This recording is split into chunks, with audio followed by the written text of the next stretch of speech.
Hi, Si here from MusicRadar. Today I'm joined by Si Truss, FM editor. As ever, we are taking a look at something synthy. Well, this time, drum machiney. Yeah, IK Multimedia. Something synthy, not a synth. Not a synth. Yes. Techie, I should say. Yes. Uno Drum from IK. Yes. Tell us all about it. Cool. Yeah, IK Multimedia, Italian company. Yep. Probably best known for they've done loads and loads of software things, like plugins. Yeah, loads. Sample tank, sample instrument. Yeah. T-Racks. T-Racks. Amplitude. Yeah. Loads and loads I can't think of all. Loads of MIDI controllers, loads of iOS and mobile like lots peripherals. of I/O things. Yeah, surprised us a bit last year when they brought out this Uno Synth, which was their first analog instrument. Mm-hmm. They've now followed it up with Uno Drum, which again uses some analog tech under its kind of quite, let's say, plasticky looking hood. It is, yeah. Can't deny it. Yeah, so I mean, let's jump straight to that. One of the defining things about both Uno Synth and Uno Drum is the fact that they do look and feel, there's no kind of polite way to put it, kind of cheap. Cheap, yeah. Basically. Very light. They are kind of cheap, which is, you know, the trade-off to that. These are budget-friendly instruments coming in around the, I think this is just under £200 and this is a little over £200. Yeah, that sounds right. So the more affordable end of the market. Let's just kind of pick this up so you can see. So the kind of chassis on both of these is exactly the same. Kind of all plastic, feels very lightweight even compared to how it looks. Like the first time you take this out of the box, it's sort of remarkable how OCD, sorry. How kind of lightweight it feels. Yeah. The control panel on both of these is the same. You've got this bank of 7 rotaries along the top, which kind of use this sort of matrix type thing, as well as some sort of global parameters to do your controls. And then everything else is all touch. Yeah, it's all kind of touch controls. You get nothing in the way of kind of tactile feedback from that. So these are properly flat touch controls. Yeah, no pads, nothing. Yeah, so they're not the most kind of responsive and nicest feeling thing to use. Yeah, performance-wise, it can be a bit fiddly. Because, Yeah. you know, you accidentally slide a finger across onto another parameter and it's all gone wrong. Yeah, so I mean, hardware-wise, they definitely feel and look like cheap instruments. Yeah. Fortunately, that's where the cheap ends. Yeah, well, as we said with the Uno Synth when we reviewed that, this kind of cheap enclosure is basically masking something that is surprisingly weighty underneath. So Uno Synth actually is It's very low up through. It's very low. Crank that one up. But there you go. Yeah, so Uno Synth actually is this surprisingly meaty sounding analog monosynth under there. Sorry, turn that up. Yeah. Uno Drum again is a lot more powerful than this kind of budget hardware makes it look. Yes. So what's going on? It is a mixture of analog drum synthesis and PCM sample playback. Yep. You've got 12 sounds across 11 channels because the closed hat and open hat share a voice. Yeah.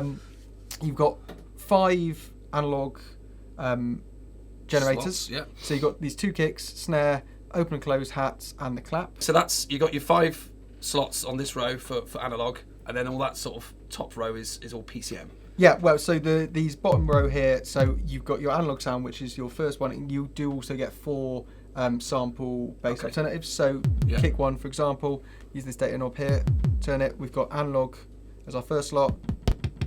And then we've got 4 other options, which are sample-based. Whereas this top row, we've got, again, 5 options to choose from, but these are all PCM samples. Yeah. So basically you've got a mixture of analog, mixture of PCM. You could have an entire sample-based kit. It all up you can have kind of one analog thing in there. There's a bit of flexibility to switch around. That's quite cool. Like that. Quite cool. Yeah.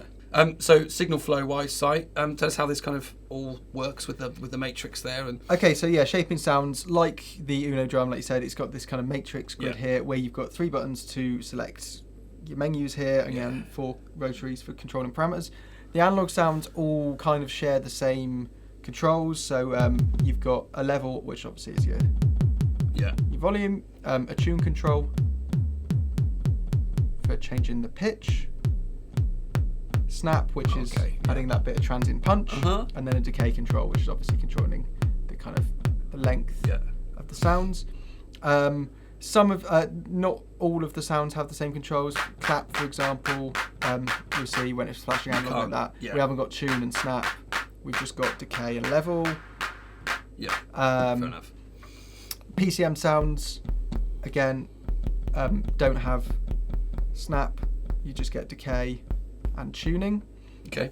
Then you've got the secondary menu down here. So some of the sounds do have a couple of extra parameters, which we access by holding this here. So when it's flashing, that's the second row. Yeah, that's our secondary row. So snare, it says low pass filter. So basically what that is that kind of top white noise element of the snare. Yeah, we've got an LPF on that to roll that off a bit. And then the kick one, well, so with all the analog sounds, kick one is the most interesting probably because you've got this FM section down here. So in analog mode here, you can see we can dial in or reduce FM and amount, a sweep time parameter, and then tuning of the modulator here to get some kind of slightly weirder FM sounds, which is quite cool. It means it can kind of go from in its kind of base state without any FM or kind of sweep or anything. It kind of your classic punchy kind of almost 909-y analog kick sound. So yeah, these kind of slightly weirder. Yeah, that's cool. That's which is a nice touch. You've got, but it's only on one. Yeah, but that's only on one kick. Yeah.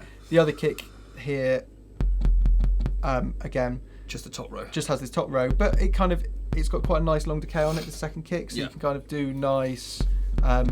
Those kind of subby kick sounds, you can shorten it and tune it up a bit for a bit more kind of tom like bass sounds. Yeah. So, I mean, they're not the world's most flexible analog drum sounds, but there's a bit of variety in there, and also combined with the sample options in there, there's a nice variety within the types of kit that you can make with the Uno drum as a whole. I would say it's a gritty sounding machine.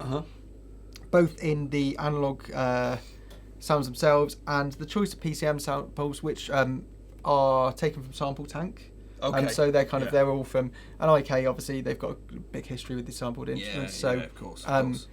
The sample sounds themselves are nice, but they kind of lean towards gritty sounds. There's a bit of a certain amount of kind of 90s sampler vibe.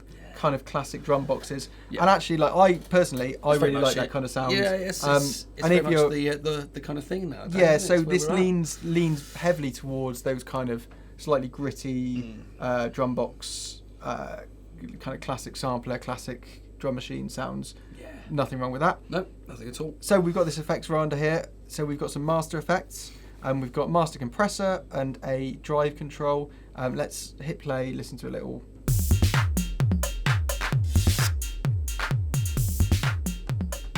So compressor here, down right, okay. All the way up, all the way down, and then drive. You can get nice and gritty. So this is global or per channel? This is global. Global, nice. But it's global, but it's nicer being global because it can kind of glue sounds together. And like I said, you can kind of hear that kind of gritty drum boxy sound. Let's just go through a few kits just so you can hear variation.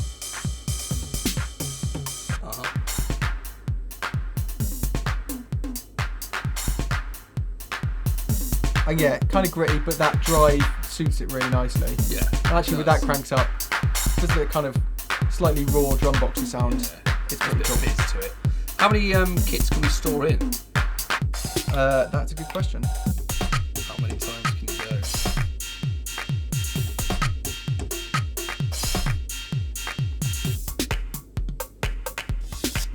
go? So we have on board. Let's just keep turning. I think I want to say it's 100. There we go. Yeah, it was. Yep, it is 100. Bang on. Yep, you're right. I am. I like to say I am right. I literally just checked that. I'm sorry. I have no idea what I'm on about. But so you got 100 kits and you got 100 patterns as well. Okay. A lot of preset patterns. And you can mix and match those quite nicely. Other things on here, some cool features. So in this sequence a bit down here. So sequencing, as you can kind of see from this grid down here. This section here on the Uno Synth was the kind of touch keyboard. Yeah. Here we've got a mixture of kind of Roland-esque step sequencing and these kind of slightly more MPC inspired pads. The pads themselves have two sections, the top and bottom ones here, and we can have two velocity levels Oh, here. quite okay. So there's some So there is a variance bit to of it, right. yeah. I mean, like we said, there's no tactile response from these. They're not the best pads for playing live, but they're fine. They do the job right. You've got those 2 levels. Step sequencing is, much better. It's, again, you don't really get any feedback from the buttons themselves, but that's kind of fine as step sequencing thing.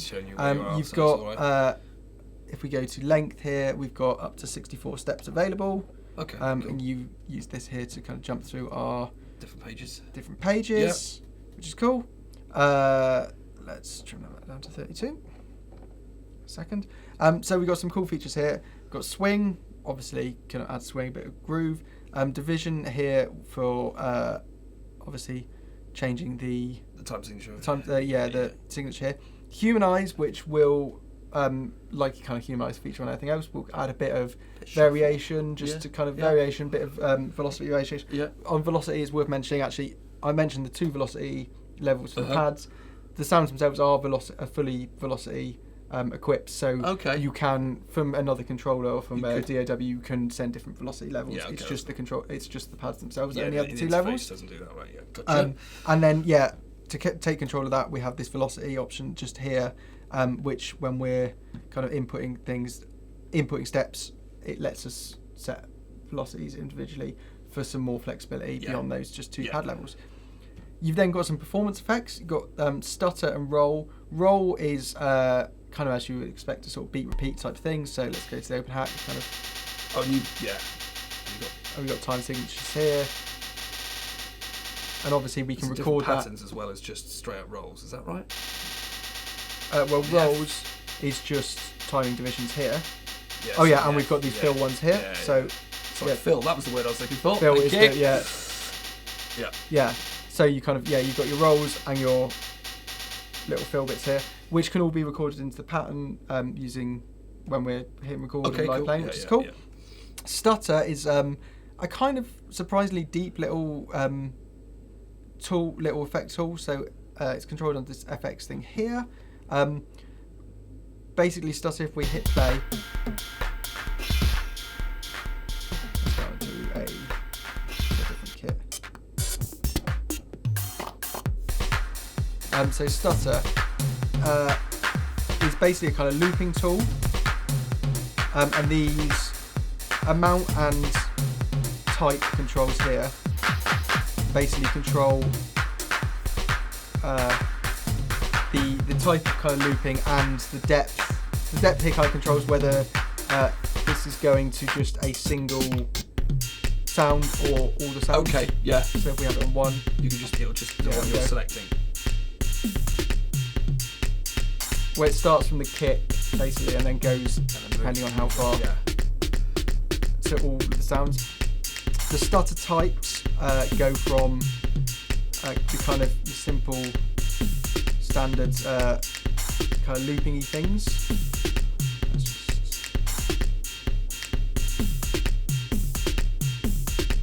To move more kind of loop lengths, it will repeat. Yeah, loop lengths, but also when you go up to different ones, you get kind of fill pattern type things as well. Oh, same as on the. Oh, okay. Pitch sweeps going on.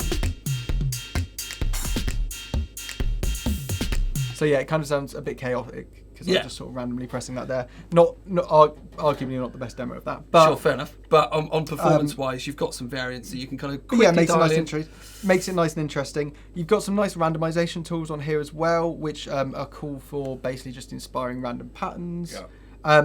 And then the other really cool thing on this is that you have proper automation of basically all of these parameters. Oh, that's cool. Which is a really nice touch on something of this price. Yeah. It's kind of much like, say, Electron's parameter locks or Korg motion sequencing. It kind of works in a similar way. Yeah. You can hold down steps and turn things to create automation. In record mode. Or you can live record. Yeah. So there's a lot of flexibility there, which is a nice touch. That's good. At this price point. Yeah. So all that, we're going to loop back around to the hardware where we started. I said there's quite a lot going on underneath. Quite a lot of flexibility, nice automation, nice, like the sound is gritty, but we kind of like it, and there's enough flexibility in there. However, arguably more so than with the Uno Synth. I think the cheap hardware is a bit of an annoyance here. Right. So like I said, playing wise, it kind of is what it is. There's not really much feedback from the controls. You can kind of live with that. The main problem here, the difference is the Uno Drum is, at the time that we're recording this anyway, slightly more expensive than the Uno Synth. Yes. The price of the Uno Synth has come down a bit since launch. Yeah. Price of the Uno Drum, even its kind of base RRP, is about £40 to £50 more than the Uno Synth was, which kind of puts it in the sort of mid 200s mark. And that effectively puts it against some fairly stiff competition. The thing I'm thinking of mainly, is the Arturia Drum Impact, which we've covered on here before, which is feature-wise, you know, it's kind of quite comparable. Both are analog drum machines. Actually, on feature-wise, this does pretty well because the thing that the Impact doesn't have, it doesn't have automation. It doesn't really, well, not kind of proper automation. It doesn't have the sampled sounds. There's kind of there's more sounds here. However, if you look at the two bits of hardware side by side, it is a world away. It is. The Drum Brute Impact being a kind of substantial, chunky thing with proper kind of pads and proper rotaries. It invites you to play it. Yeah, and I mean, there's no getting around the fact that this looks and feels much cheaper, despite the fact that I think at the time that we're recording this, you can probably pick up the Impact for about 10, 20 quid less than the Uno Drum. Okay. So which is why they're kind of direct competitive. The other thing the Impact does better than the Uno Drum, which is one of my main problems with it hardware-wise, is I/O ins and outs.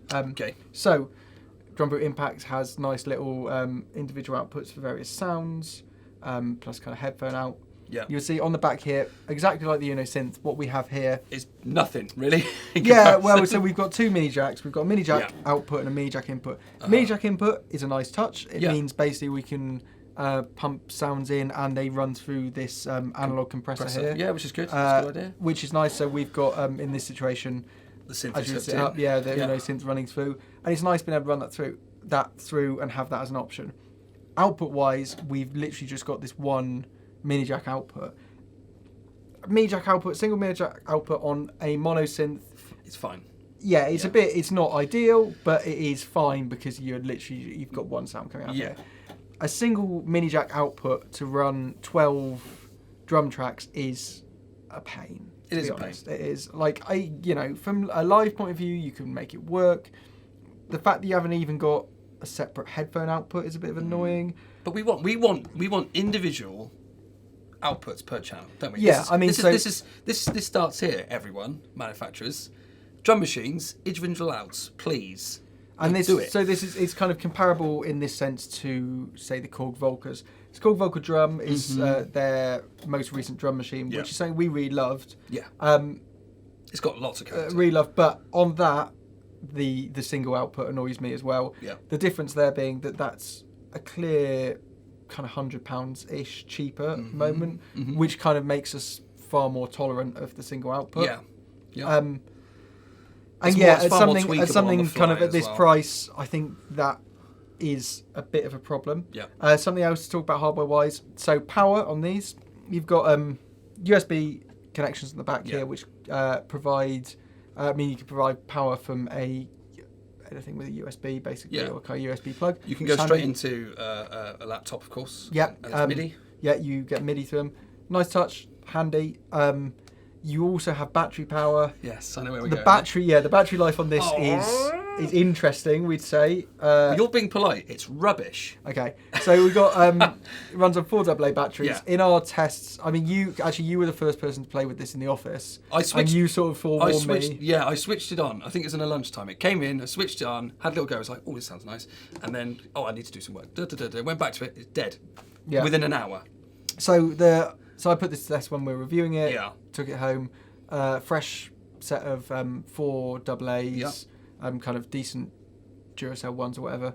But these were the ones out of the box. I should remind you. You were the ones out of the box. You upgraded. Fresh set of AA's. So and then kind of just basically used it fully, playing and seeing how long we could get out of it. Battery indicator started coming on after 20 minutes. Although it did actually keep running a bit longer than that. I think basically got to about an hour and a quarter before things started. And it glitches quite Glitches, tremendously, doesn't it? Yeah, and actually, when it first starts glitching, it's quite cool. Yeah, you want to make sure you've got something recording here. You want to like capture. Yeah, it, you can get some yeah. cool things out of there. Yeah. However, if in terms of just wanting to use it live or whatever, it's quickly it's starts to fall actually apart. useless because we're comparing, obviously the Volkers. We're comparing them to quite a lot here. Powered by 6 AA's. Now that makes sense that they do last a bit longer. So we're wondering, would have Yeah, and making a little bit more room for batteries. Off the top of my head, I can't remember exactly what we got out of this, but it is. I think the Uno Synth, we're talking at least double that. Yeah. Well, now, close, I think closer to 3 hours. We're talking. And to be fair, they have. They do say in the manual. They do now anyway. I think it might have originally. There may have been a claim. The manual I got, it was differing. There's two entries in there. It said one was like 3 hours or something, and then but now they are definitely saying it's not as long as that. But so whether there's any point even trying to run this off batteries is debatable. I mean, if you're out and about, fine. Yeah, you're not going to get a lot of time with it. But realistically, you want to run it off USB. So backup only. And so whereas with the Uno Synth, the hardware question was a bit of a like, oh, well, it kind of looks and feels a bit cheap. There's a few things, but actually it sounds really cool and in a thing that price. Yeah, fair enough. With this, I think it is a little bit more of a problem for me. Right. Mostly because of that output and because of what you can basically get for a similar price. Similar price, yeah. Like I said earlier, the price of the Uno Synth seems to have dropped a bit since launch. Yeah. I imagine the same thing will happen with this. Yeah. Were it to come down to closer in price to some of the Korg Volkers, I think we could definitely. I think I'd be more accepting of some of those hardware limitations there. Yeah, that's understandable. That's not to say I completely dislike the Uno Drum. Like I said, the kind of gritty, cool sounds. Yeah. And for a cheap option with things like automation and things, some cool effects, an analog compressor, analog drive. There's a lot to like about it, but be aware of those limitations. Be aware of the fact that there are other things out there. In the long run, the single jack output would annoy me personally. It's fine. You can work around it. You can export things individually. You can kind of treat it just as something that makes gritty, overdriven loops. Yeah. And use it like that. It's not to say we don't like it, but it's kind of swings and roundabouts. Yeah, it is. And with most things, especially when you come to the low end, kind of, sort of more budget end of like price points. Yeah. There are always going to be some caveats to these things, Yeah, and those are the caveats with that. Yeah. Well, Si, thank you very much for a brief overview of Uno Drum. We're going to have a little jam. We'll play out, shall we? Jam as we go. Before we do, don't forget to like, subscribe, comment, share wherever you're seeing this right now. Check out MusicRadar.com for the latest news, reviews, tutorials. And of course, Future Music Magazine is on sale now, so go get a copy. See you soon. Cheers.